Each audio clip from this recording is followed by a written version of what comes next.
like you said, like it's really about finding your unique song. Yeah, Find your song. It's finding your song. Yeah, We're all individual, yeah. individual creations, Yeah. which are part of nature, Mhm. and which is obviously part of the divine.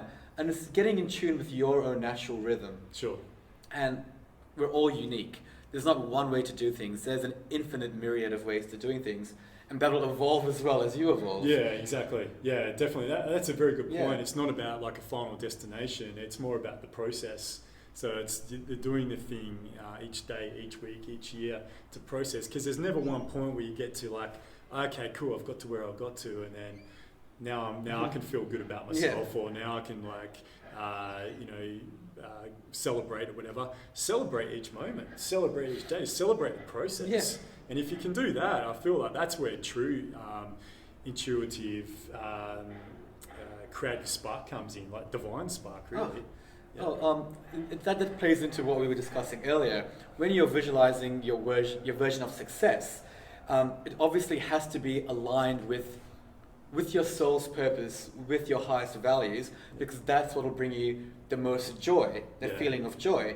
And when you bring that into the moment, you've already achieved what you set out to do, which is to have that feeling. Yes. It's always been about the feeling, Yeah. and like you rightfully said, when you reach that level of success that you've determined in your mind, nothing is really going to change if you've been feeling the same joy the whole way. Yeah. If anything, you're going to want more. Yeah. And as you expand, so Yep.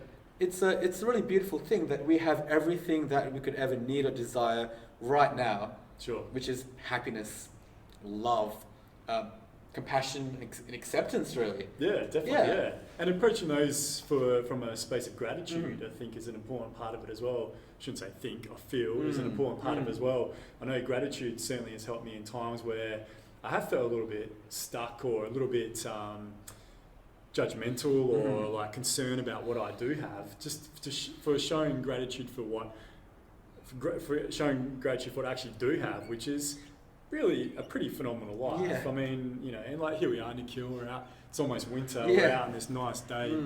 Having Stunning. an awesome conversation and working on some creative pursuits together. There's lots to be grateful for in life, and that's an important aspect of manifesting. I really feel is not just understanding what you want and what you want to achieve, but also just having gratitude and thankfulness for what you have now. The two play hand in hand. Yes, that's the other piece to the puzzle, and it's quite paradoxical in a way, because we're seeking and we're expanding and we want more, yet we have so much already, and within those two poles lies us. Yeah. And it's integrating both, I believe. But I mean, if you can just be gracious and thankful and appreciative, that in itself is going to bring you bountiful abundance in your life. Most definitely. Yeah, and it starts from a place of